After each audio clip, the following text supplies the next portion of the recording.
Hey, what's up everyone, and welcome to today's video. This episode will guide you through the issues of the Uncanny X-Men published by Marvel Comics in 1981. Issue 145.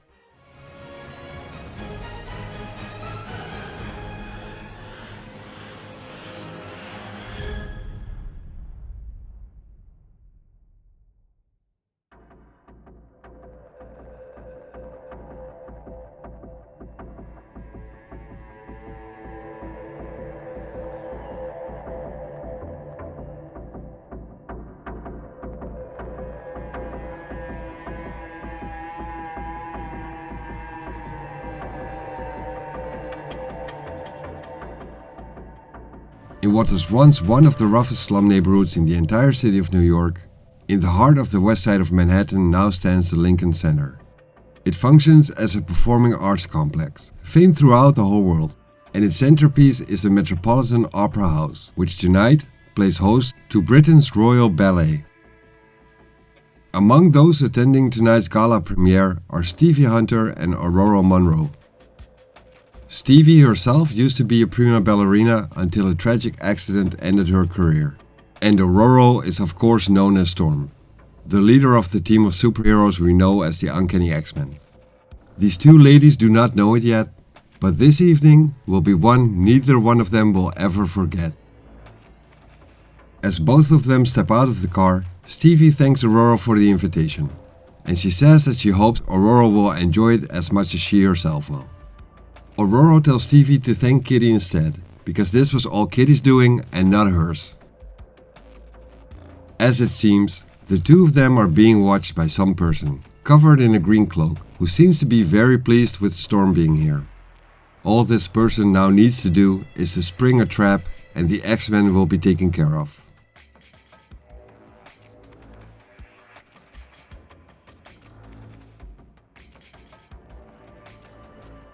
As the ladies take their seats, we soon find out that this was originally Kitty's special Christmas present for Stevie. Aurora's fellow X-Men, Kitty Pryde, just happens to be the newest pupil in Stevie's dance school. But Kitty was struck down with a severe case of the flu, which is why she asked Aurora to take her place instead. As Aurora is amazed with the dancing, Stevie explains to her that this is the result of years of hard work and pain, that it's a hard life and a cruel one, and that she would instantly give her soul to be part of it again. Aurora can hear the sadness in Stevie's voice, and she wants to reach out to comfort her, but something is holding her back.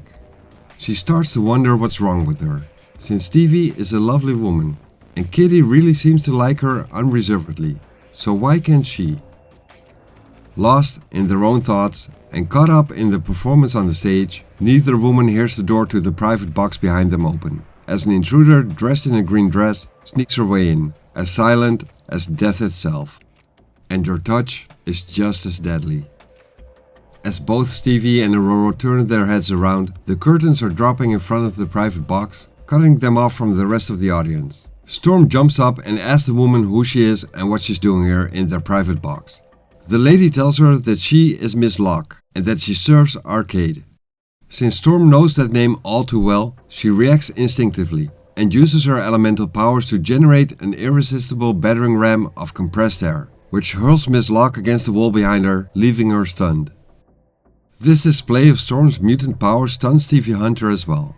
Mind blown, she asks Aurora how this is even possible and who or what she is, but that explanation will have to come later. The fallout of Storm's power over the elemental forces of nature is noticeable in the neighboring boxes, where the temperature seemingly drops as well. In Xavier's private box, Storm tells Miss Locke that this was a warning, and according to Miss Locke it was a very impressive one, but a wasted effort nonetheless. She tells Storm that she is not in her power, but that Storm is in Miss Locke's power instead, as she points at Stevie, who just happens to collapse.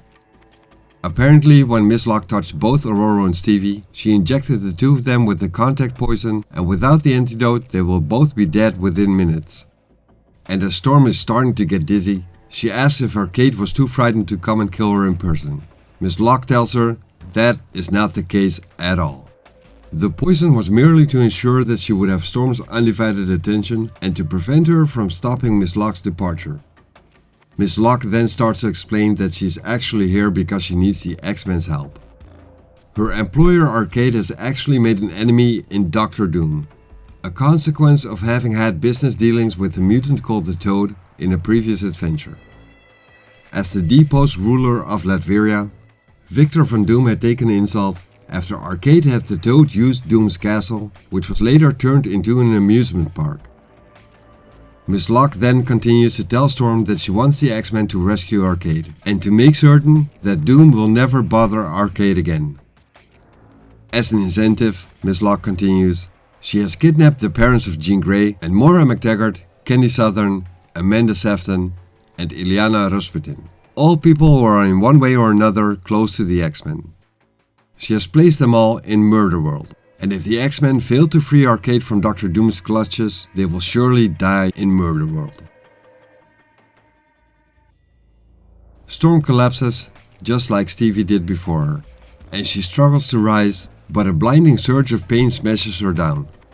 A strangled cry comes from her lips, and an icy numbness washes through her like a tidal wave.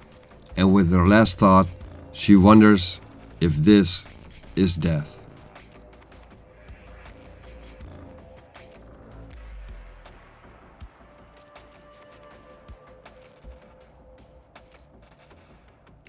A screeching, cacophonous sound resembling an ultimate catfight that slowly refines itself into the shrill of violins as blurry visions become more focused.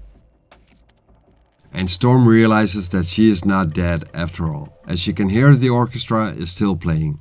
She's feeling so awful right now from the poisoning that she almost wishes that she was dead.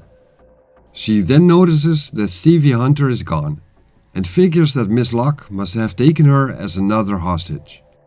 She changes into her costume, still hidden from sight in the curtained box, and creates a wind that carries her off into the clear night sky.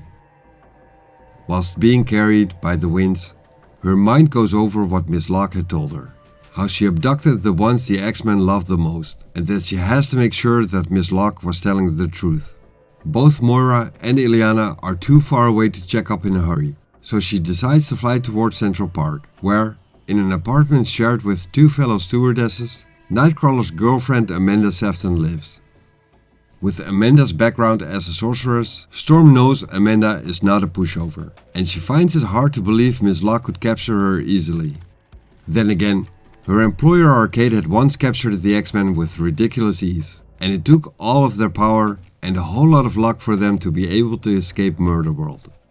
As she arrives at the apartment, she can tell that no one seems to be home, so she will have to pick the locks on the glass doors to get inside.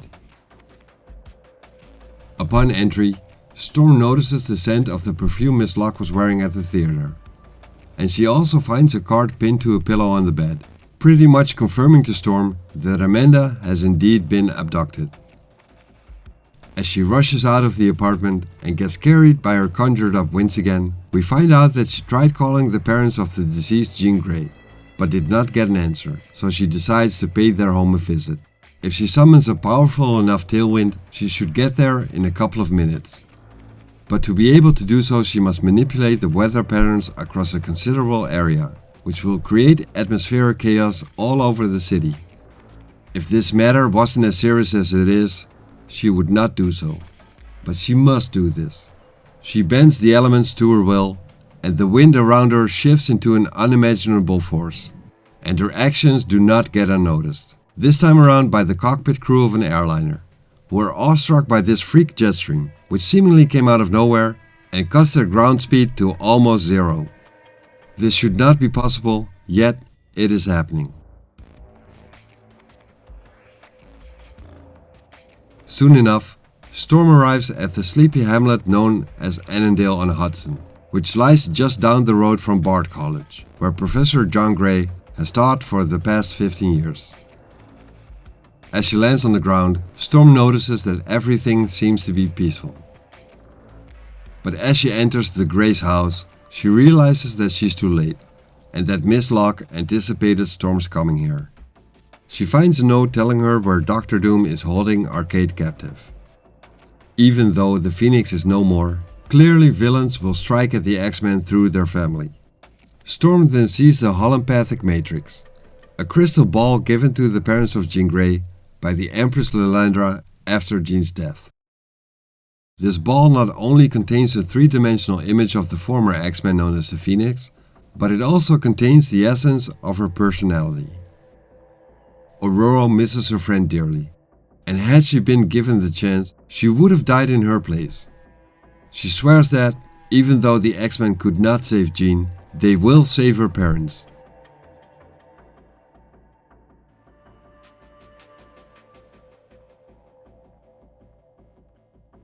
Storm then makes her way south and eastwards to Salem Center in Westchester County, to the mansion which has been her home for the past 3 years. And even though this mansion is known to its neighbors as the Professor Xavier School for Gifted Youngsters, it secretly serves as the headquarters of the X-Men. Once she arrives, she tells her teammates what has happened and what she found out. Professor Xavier's initial move is not to send the X-Men out on a mission immediately, but surprisingly he contacts Hank McCoy, the former X-Men codenamed the Beast, who is now a member of the Mighty Avengers. The X-Men find out that the Avengers know little to nothing about Arcade. But Dr. Doom, however, is something else. Being such a formidable foe, in Magneto's class at the very least, even Nightcrawler has heard of Victor Von Doom while he was growing up in the circus in Germany. Dr. Doom's name is known and feared throughout Central Europe. Even Margali Zardos, the mother of Nightcrawler's girlfriend Amanda, who are both sorceresses, respect Dr. Doom's power. B says that if the X-Men plan to tackle Dr. Doom, they will need all the help they can get, and he tells Xavier that he can alert his fellow Avengers. Xavier thanks him for that offer, but for the present, he prefers to keep this matter within the family, so to speak. The Beast respects that decision, and he will transmit all of the Avengers files on Dr. Doom to the X-Men, hoping it will do them some good. After Professor Xavier ends the call, Wolverine asks him if he plans on doing what Miss Locke wants them to do, and if they are giving in, because it sure does sound like that. Xavier asks Wolverine if he has an alternative, and Wolverine does. He tells Xavier that he thinks the X-Men should trash Locke permanently, and Arcade's place called Murder World as well. He wants the X-Men to get their people out of their place and to let Arcade rot. Wolverine is well aware that they cannot protect all those they care for, and this way they will always be vulnerable. He says that the X-Men cannot yield to blackmail, because if Miss Locke gets away with this, they will never see an end to it. Their only chance is to stop this before it can even begin. They will have to fight back, and make certain that no one tries to get at the X-Men in this way ever again, by making the price of doing so too high to pay. And Storm agrees, or at least in part. They cannot submit, yet they cannot abandon Miss Locke's hostages either. She will not stand for sacrificing them. Professor Xavier can tell by the way that Storm speaks that she has a plan. And she does.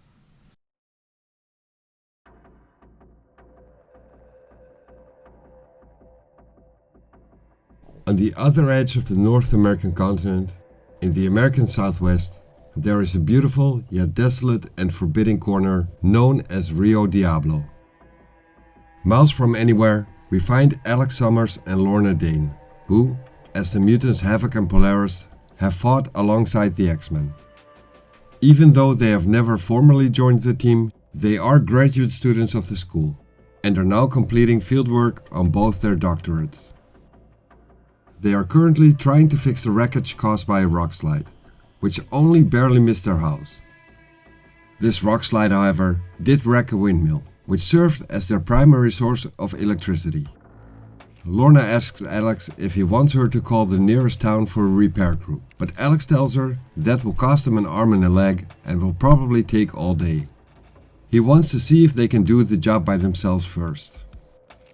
Alex uses his mutant gift and starts drawing energy from cosmic rays, converts that energy and starts channeling it through his body, refining it, shaping and focusing it without effort, before manifesting it as a beam of blinding white fire. With surgical precision, he clears all the rubble from the toppled windmill. And when Alex is finished, Lorna uses her own ability, namely to control magnetism, and raises the windmill and molds it back into its original shape. And as if on cue, they get contacted telepathically by Professor Xavier, projecting an astral image of himself, right when they're done. He tells the two of them they are needed, but Lorna immediately objects, saying that Alex and she are not superheroes anymore, and that they left the X-Men to live their lives in peace, like normal people, as much as possible. Xavier in turn tells her that if he had a choice, he would have respected that decision, but he doesn't. The need is desperate. He tells them that the Angel has sent one of his private aircraft for them and it will arrive at the local airport in about 2 hours. He asks them if they will be there for the pickup, and Alex tells Xavier that they will be there. Lorna sarcastically thanks Alex for making her decision for her, and Alex apologizes. Lorna thought that she would have broken Alex of the habit by now, but she realizes that whatever has happened, it must be pretty serious for the professor to summon them this abruptly. Alex says that they will find out soon enough, but in the meantime, since they have some time to kill, the two of them can get busy doing other things, so to speak. On the eastern seaboard, Bobby Drake, who is now a sophomore in college, pops open a well-deserved can of beer after he has just finished a grueling all-nighter. He has been writing for 20 hours straight, all to finish his term paper, and he thinks that the end result is pretty good. He's actually hungry, but since the dining commons won't be open for at least another hour, he might as well finish off the last can of beer he has. Using his mutant ability to slow down the molecular action of the air around his forearm, he's making the temperature drop, and within seconds, the can he's holding is ice cold. But before he's able to take a sip, he too gets hailed by Professor Xavier, telling him that his help is needed and that he wants Bobby to return to the mansion. Xavier tells him that he will explain everything once he gets there.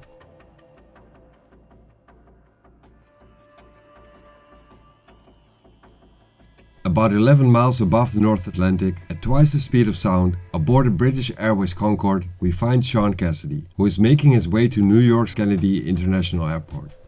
Who was once known as the X-Men Banshee, before his injuries forced him to retire, is impatiently waiting for this flight to be done. He has been on the road all night, but his grim and haggard demeanor has little to do with being tired. As he's staring out the window of the Concorde, suddenly an astral projection of Professor X pops up right next to him. Sean immediately tells his old friend Xavier that they are in trouble, because Moira McTaggart has been kidnapped. Xavier already knows this, of course, and tells Sean that he wanted to ask for his help, but apparently Sean was already on his way. Xavier tells Sean that he will have his Rolls Royce waiting for him to arrive at the airport.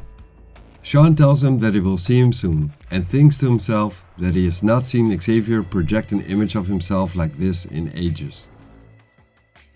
He thinks Xavier looked rocky and figures it must have cost him a lot of effort to project himself like this, and he hopes Charles is doing alright. Back at the mansion, Storm echoes Banshee's concerns and asks if the professor is doing alright because he looks so pale. Xavier tells her that he's tired, that he's been trying to mentally contact Scott Summers, but that he lacks the strength to reach him, worn out from contacting the others, he says. But in his thoughts, Xavier thinks about how he senses there's been a shift in the Earth's magnetic field. And even though it's subtle, it does create an interference. A psychic static which inhibits his telepathic communication over long distances, forcing Xavier to make supreme efforts to transmit even the simplest of messages.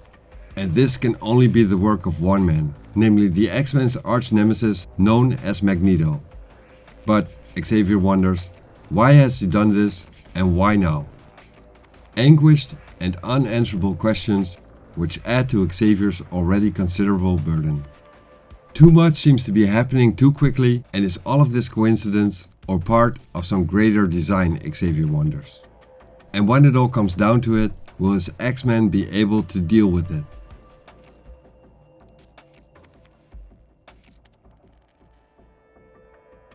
At that moment, we find the man who was once called part of the heart and soul of the X-Men. Here on this island in the balmy and sun-drenched Caribbean, we find Scott Summers. As the mutant codenamed Cyclops, he led the X-Men until his lover Jean Grey died. After that horrible experience, he had to take a leave of absence from the team, to deal with his loss and his inner demons. During his road trip, he became a crewman aboard the trawler Arcadia, and he now lies still on the beach, until the morning sun warms him and wakes him up. And without thinking, he opens his eyes. And that is where his mutant curse comes into play, because Scott Summers cannot simply open his eyes. Not even in the slightest way, because an uncontrollable beam of ruby-colored force immediately explodes from his eyes.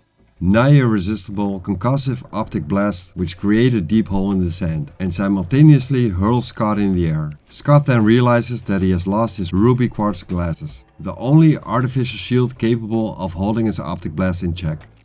He figures he must have lost his glasses during the night, after Elias and he got knocked overboard. He starts grazing through the sand around him, hoping they just fell off and he will find them somewhere on this beach. But he soon realizes that he's grasping at straws, and there is no chance of him finding them. He then tears what's left of his shirt from his body and improvises a makeshift blindfold, because he cannot keep his eyes tightly closed like this every waking second. So he will have to use this blindfold to keep them closed at all times. The only problem now is that he cannot see. And then he hears Elias' voice yelling out for him. She's happy to see him alive and well, because she was afraid that when the storm separated the two of them, he would surely drown. Apparently, during a freak storm last night, which nearly capsized Elias' ship, she got tossed overboard. And even though Scott and Elias have only known each other for a short period of time, they have become friends. Scott did not hesitate a second to dive in after her and to rescue his friend. Elias has tried to not think about what happened to her ship. As she's getting closer to Scott, she can see the blindfold covering Scott's eyes and asks him if that bandage is because he hurt his eyes. And Scott replies that yeah, he sort of did. Elias tells Scott to let her take a look because she has had some paramedic training. But Scott shouts out no. He tells her that she has to believe him and that there's nothing she can do. He then asks her where they are, and Lee tells him they are somewhere in the Bahamas, which means that civilization could literally be around the corner. And if it isn't, Scott asks, they will have to survive and wait for someone to find them, Lee tells him. The Coast Guard is on its toes according to her, and if they are lucky they could get picked up today or tomorrow or any other time. Or they could be stuck here for the rest of their lives. Only time will tell.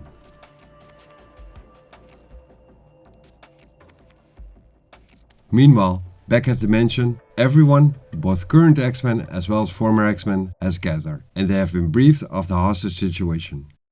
Storm will take Wolverine, Nightcrawler, Colossus and Angel and confront Doctor Doom, and if possible, they will try and secure Arcade's release without a fight. But that is a big if, and Havoc tells her to not count on that. Havoc himself, accompanied by Polaris, Iceman and Banshee, will try and find the location of Murder World and rescue the hostages being held by Miss Locke.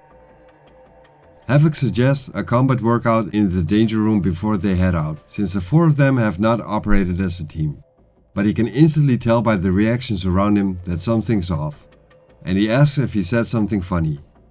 He soon finds out that the danger room is temporarily out of commission, as Storm shows Havoc's team the state the danger room is in, and when asked what hit the place, Storm tells them what happened. How their youngest team member single-handedly fought and defeated some sort of superhuman monster last Christmas Eve, and they are still picking up the pieces from that encounter. And speaking of Sprite, the teenager called Kitty Pryde, Storm visits her. Kitty is lying in bed and tells Storm that she wished she could have come along. But Aurora tells Kitty that she should just get better first, because that's more important right now. And all Kitty can do is tell her goodbye, to be careful and to come back safe. Storm's team lifts off in the X-Men supersonic aircraft, the Blackbird, a modified Lockheed SR-71, which had also been damaged during Kitty's desperate battle. But ever since, Nightcrawler and Wolverine have worked night and day to repair it. They are both proud of the work they have done, but even as the huge aircraft rises smoothly and silently into the evening air, both men do cross their fingers. In the heart of the Adirondack Mountains, about 200 miles up north, stands a medieval castle, originally constructed by Dr. Doom. It had recently been turned into an amusement park by one of the X-Men's oldest foes, who is now reformed, called the Toad. Despite of the amusement park's remote location, Toad World was a great success. Suddenly, without warning or explanation, it got closed down. Visitors were turned away, politely yet firmly, and for weeks now, no outsider has set foot within its towering walls. Until now, that is. A huge lightning bolt strikes, as if out of nowhere, and the guards inside realize they are under attack. Orders are given to sound the alarm, and from the center of where the lightning bolt struck, Storm pops up and announces herself. She tells the guards that she comes in peace, seeks the master of this place, and that she wants to speak with him immediately. She gets told that this is a private property and that the boss doesn't take kindly to trespassers. They give her the choice to get out or get thrown out. A voice from behind startles everyone present, and it tells the guard that he will be the one who decides who shall or shall not be removed from his residence. For he is Doom, and he rules here. Dr. Doom then asks Storm if he understands correctly that she has business with him, and Storm responds by saying that Doom has Arcade and that she wants him, alive and unhurt. Doom asks her if that's the way this will go down, for her to demand and for Doom to obey, and he then asks her what will happen if he refuses. Storm's answer is that one of them will most likely live to regret that, and Doom agrees with that statement. He then tells her that he is not one to make impulsive decisions and suggests they can discuss this matter further over dinner. He adds that his chef sets a superb table and he dares not to do otherwise, and Storm graciously accepts the invitation.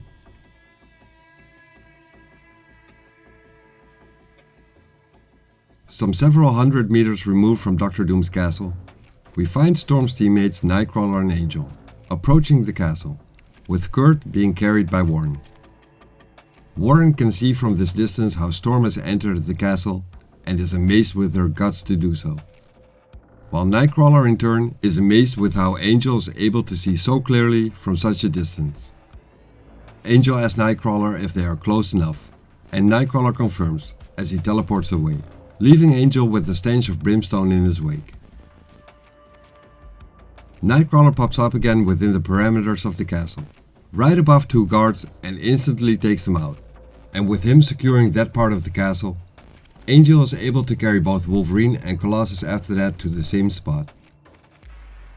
Nightcrawler mentions how he expected more guards, and Wolverine tells him that according to the data the Beast has sent them, Dr. Doom has been keeping a low profile ever since he had been deposed as the ruler of Latveria, and that a private army would result in too much unwanted attention. As the four of them sneak deeper inside the castle, Wolverine further explains that when Dr. Doom lost his status as the head of a nation, he also lost his diplomatic immunity, so he cannot afford to be caught breaking any laws. Which raises the question for Colossus, then why abduct Arcade? Wolverine responds that he did not say he cannot break any rules, just that he cannot get caught doing so. Once the four teammates have arrived at the location where Miss Locke's note stated her companion Arcade is being held, Colossus smashes the wooden door in, since Storm is not with them to pick the lock for them, but to their surprise, they find the cell to be empty. Arcade is nowhere to be seen. This was going down way too easy according to Wolverine, and he gathers that they have been played for fools.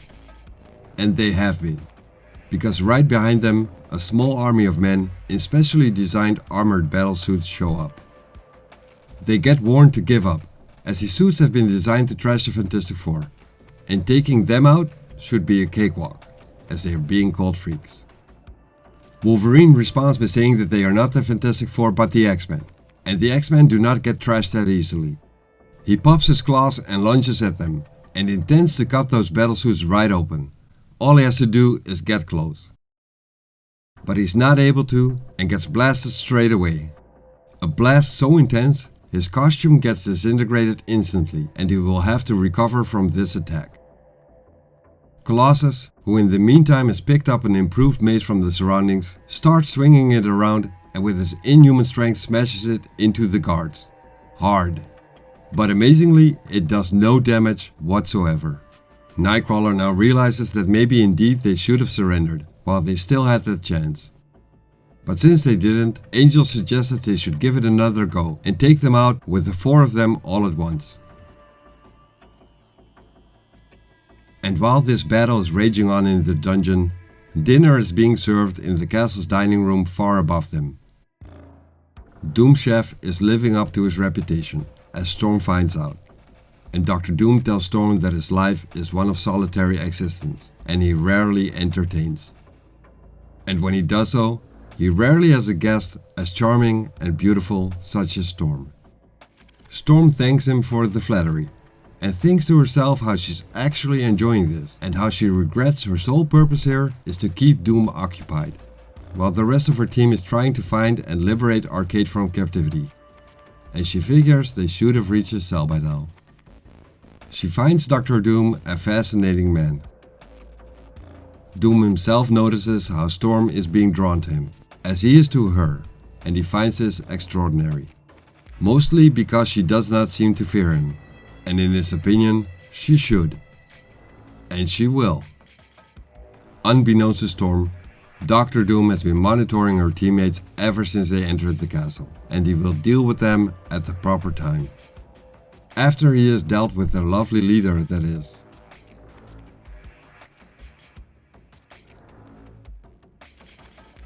Meanwhile, in the dungeon below, the battle is still raging on, with the Angel rallying the rest of his teammates to work together, to confuse their enemies and to use their own weapons against them. He himself gets trapped by one of Dr. Doom's soldiers, but with his battle armor's tentacles wrapping around Warren's body, it itself is immobilized as well. And Angel tells Wolverine to cut loose. Wolverine does so and cuts the tentacles with his adamantium claws, liberating Angel, and then immediately starts cutting up the soldier's armor to then be able to punch the soldier's lights out. At the same time, Nightcrawler gets trapped in one of the soldier's asbestos nets, from which he should not be able to free himself, and the 2 soldiers start blasting him. But the instant they start firing, Nightcrawler uses his teleporting ability to escape from the net, to the surprise of Doom's men, who are now blasting one another instead of their opponent, leaving their suits ruined and the 2 men inside unconscious. There are now 3 enemies down and only 1 to go. Getting scared of what he's up against, and confused how the others got destroyed so easily, he retreats as Wolverine lunges at him. He just hopes and prays that his master will understand the necessity of this strategic withdrawal.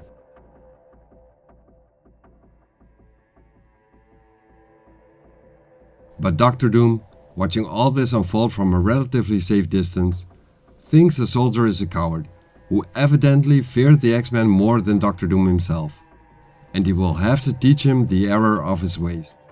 Punishing him should be a sufficient lesson for his comrades, letting them know that in Dr. Doom's service there is only victory or death, but never defeat. At that moment, another person steps into the dining room, and Dr. Doom introduces him to Storm.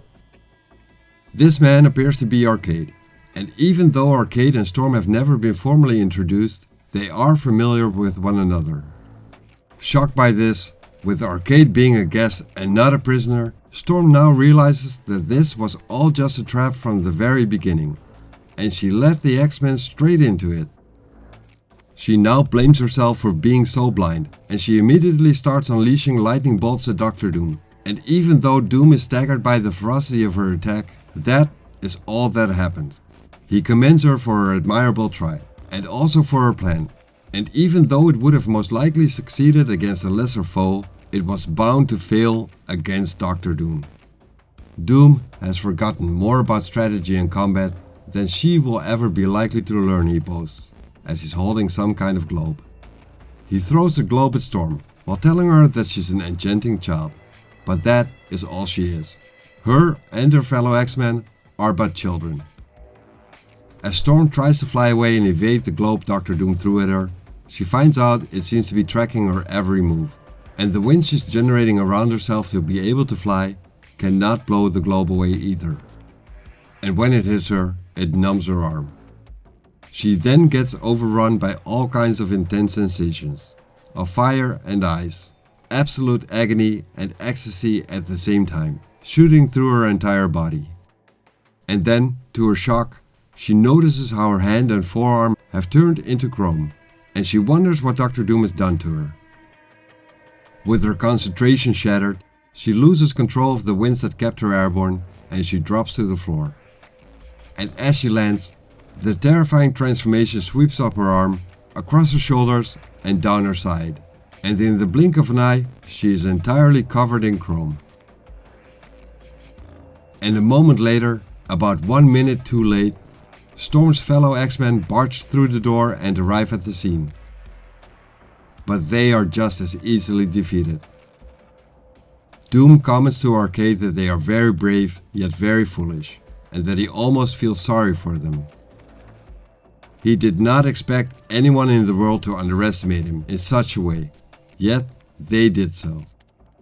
Colossus, who is the only X-Men still standing after Dr. Doom's attack on them, tells Doom to feel sorry for himself, and that his energy weapons had no effect on him.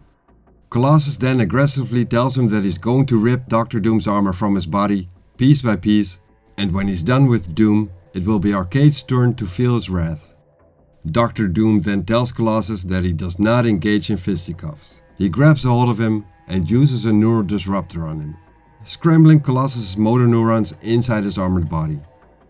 He then screams out in pain and drops to the floor. Dr. Doom tells him the effect is only temporary, but until it wears off, he will be completely paralyzed. Pretty much a living statue, just like Storm is. He then tells the X-Men that they have entered the Lion's Den, and that they will not leave here alive.